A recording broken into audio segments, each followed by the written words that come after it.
A poesia nasce do espanto, nasce daquilo que não se sabe, daquilo que nos surpreende, que revela o mistério da vida.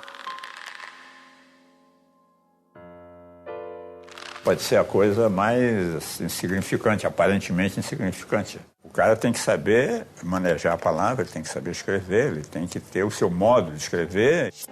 Aos 82 anos, Ferreira Goulart é o maior poeta brasileiro da atualidade e um dos mais lidos no exterior.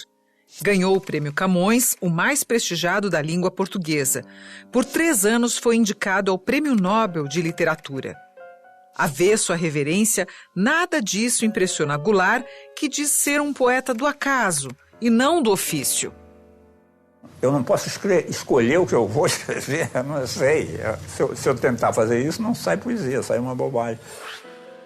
Ferreira Goulart revela sua preferência pelo fortuito, pelo casual, pelo inesperado, como é o caso de um acidente com o osso da perna que o incomodou certo dia e virou poema. Movo a perna esquerda de mau jeito e a cabeça do fêmur atrita com o osso da bacia. Sofro um tranco e me ouço perguntar: aconteceu comigo ou com meu osso? E outra pergunta: eu sou meu osso? Ou sou somente a mente que a ele não se junta? E outra: se osso não pergunta, quem pergunta? Alguém que não é osso nem carne em mim habita?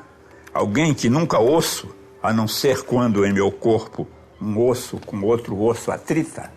Todo mundo sabe que tem osso, mas uma coisa é saber teoricamente, outra coisa é sentir a coisa acontecer, né? Inexplicável, né? Goulart se nutre da concisão, das palavras breves. Registra os primeiros apontamentos no papel para curar mais tarde. Não tem pressa. Já chegou a levar 1 década para publicar um livro. Com 60 anos de poesia, Ferreira Goulart percorreu controvertidas vertentes poéticas, descobriu o modernismo, impulsionou o concretismo, fez manifestos por meio do cordel. Mas foi com o parnasianismo que ele estreou como poeta em 1949. Eu nasci em São Luís, no Maranhão, né? E vivi lá até os 21 anos. Então a minha poesia era poesia que se fazia na época lá, uma poesia parnasiana, poesia como escreviam Bilac, Raimundo Correia.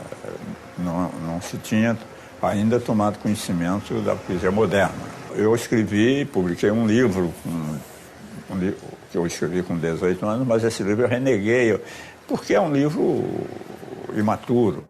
O livro A Luta Corporal é considerado a obra precursora do movimento paulista de poesia concreta que surge em 1956. Goulart rompe definitivamente com a métrica, agrega estética gráfica e constrói uma poesia visual. As palavras se decompõem, o poema ganha múltiplas leituras. Aí já é uma poesia moderna, uma poesia com indagações próprias, minhas, inclusive diferente da própria poesia brasileira da época, tanto que o livro termina com a desintegração da sintaxe, da palavra.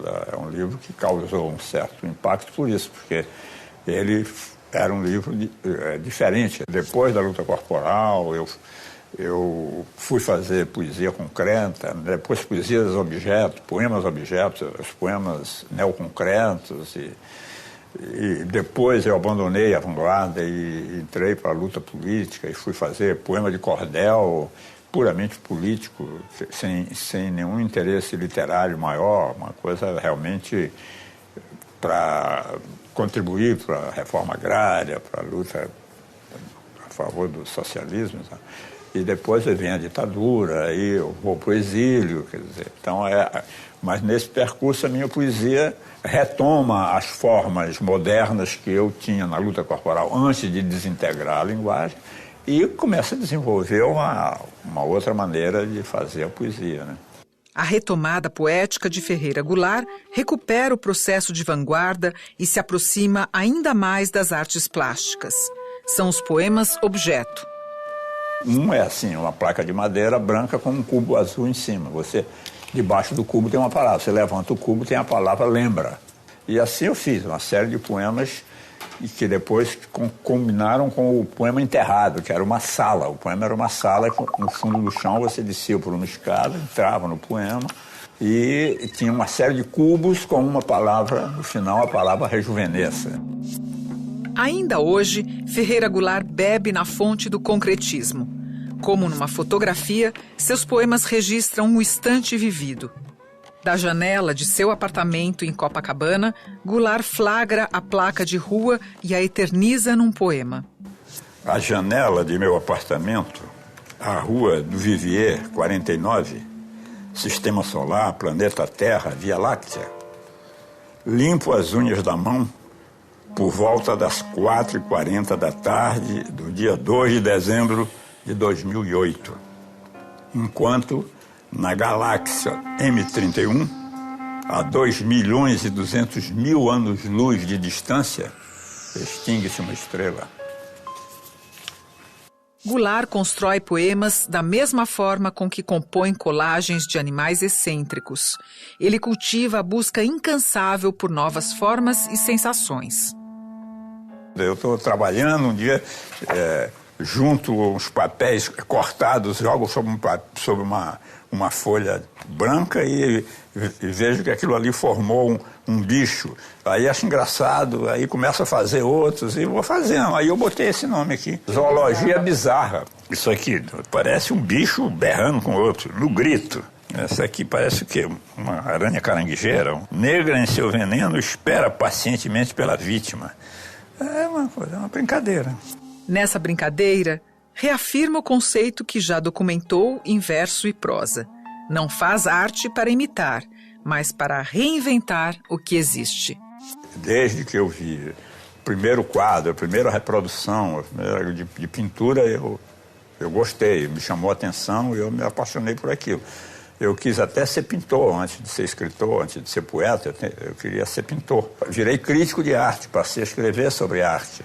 Ia estudar e ler, eu não me considero artista plástico, não. Eu pinto, desenho como um hobby. Goulart sempre se posicionou contra os dogmas de correntes ou de escolas. Ganhou adeptos e influenciou também os seus leitores. Um artista de São Paulo que fez. Ele partiu do meu poema concreto Mar Azul, aí você marco azul. Aí faz assim, fica arco azul. Aí fica barco azul.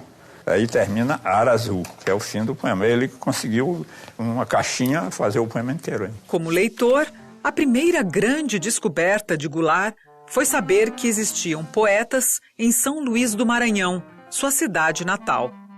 Eu era um pivete, moleque de rua. Eu nunca... Minha casa não tinha livro de poesia, nunca tinha ouvido ninguém dizer poesia. E, de repente, no colégio onde eu estudava, que também era uma escola técnica, não era um colégio, não era um ginásio normal, era uma escola técnica, uma formação de sapateiro, ferramenteiro, alfaiate, uma escola técnica. Então eu fui para aprender ofício, mas tinha aula de português, fiz a redação. Ela achou muito legal e tal, e elogiou, enfim. Então eu comecei a ver que eu tinha jeito para escrever, né? Eu sei que lendo Gramática de Eduardo Carlos Pereira tinha lá uma opção de poemas que era uma antologia, com poemas de Gonçalves Dias, de Camões, de Castro Alves e tal, e os Parnasianos. Aí eu fui lendo e achei que a poesia era uma coisa legal, comecei a me interessar pela poesia. Mas eu não conhecia poeta nenhum. Eu pensei que eram os poetas que existiam, estavam todos mortos e as obras dele estavam aqui naquela gramática. Então, tanto que quando minha irmã me disse que havia um poeta lá perto da nossa casa, que era pai de uma amiga dela, eu duvidei que fosse verdade. Eu falei, não, todos não tem poeta, tudo já morreu. Ela, não tem, está vivo lá e tal. A cidade estava cheia de poetas, só eu que não sabia, né? Aí eu fui para lá e me juntei com eles, aí comecei a virar um poeta. Virou poeta e revirou a poesia. A vida de Ferreira Goulart rima com os versos inesperados e imprevisíveis de seus poemas. Estou à toa na vida. Até hoje. Estou 82 anos, estou à toa na vida. Não sei o que vai acontecer amanhã, nem tenho plano nenhum. Nunca tive e não tenho. E não é agora que eu vou fazer plano com 82 anos. A minha vida sempre foi um improviso. Deu certo, às vezes deu em cadeia, deu em exílio, deu em qualquer coisa, mas tudo bem.